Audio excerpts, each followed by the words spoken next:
Ini sebenarnya microslip dalam dunia medis atau kedokteran itu apa sih? Dan sebenarnya yang terjadi dalam tubuh kita tuh apa sih, Dok? Ya, microslip ya sebenarnya tertidur ya.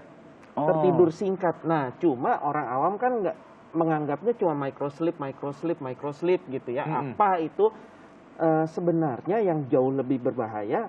Penyebab microslip ini apa? Nah, itu dia. Kalau udah ketiduran kan bahaya. Nah, ketidurannya aja beda-beda loh. Ada yang lagi nyetir gitu kan, terantuk-antuk gitu kan, berapa detik.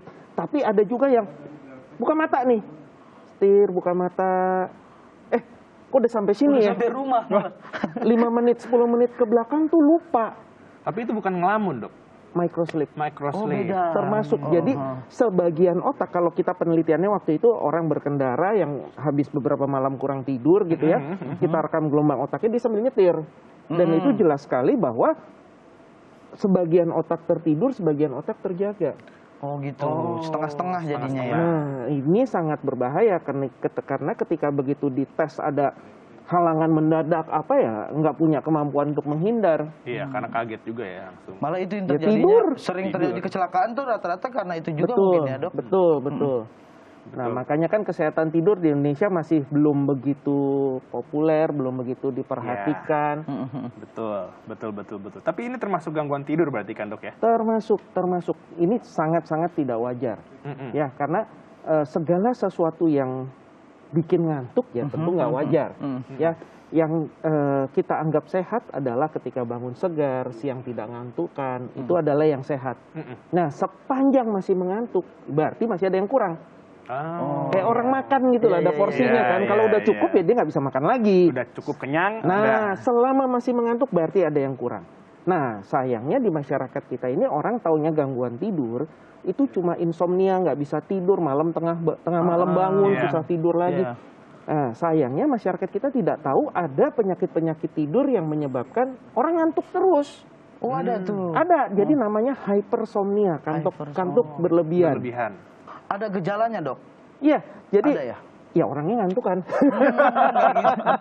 Nah, kalau di kita kan anggapannya, wah pemalas gitu kan, kayaknya nggak semangat banget sih. Ayo dong kita kerja, mesti produktif, mesti semangat. Nah ini kok ngantuk, lagi rapat, apalagi sekarang kan modelnya online gitu ya. Rapat online ketiduran gitu. Rapatnya bisa di tempat tidur. Nah ini kan sebenarnya ada penyakit-penyakitnya. Ya, jadi begini, misalkan waktu itu pelatihan saya dulu kan bukan di Indonesia ya.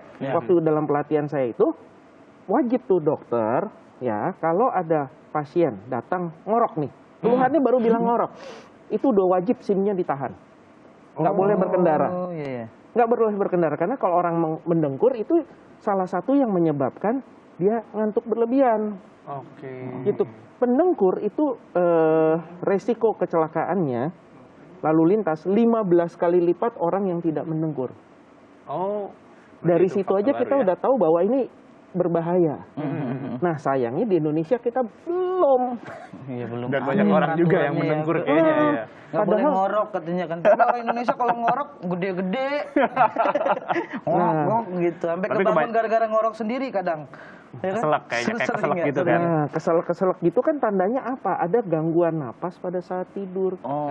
Ya, gangguan napas ini padahal panjang sekali ceritanya, bisa ke hipertensi, diabetes, jantung, stroke dan lain sebagainya. Nah, tetapi khususnya kalau pada topik kita hari ini adalah menyebabkan kantuk berlebihan. Tidak boleh berkendara, mengoperasikan alat berat, itu sangat-sangat berbahaya.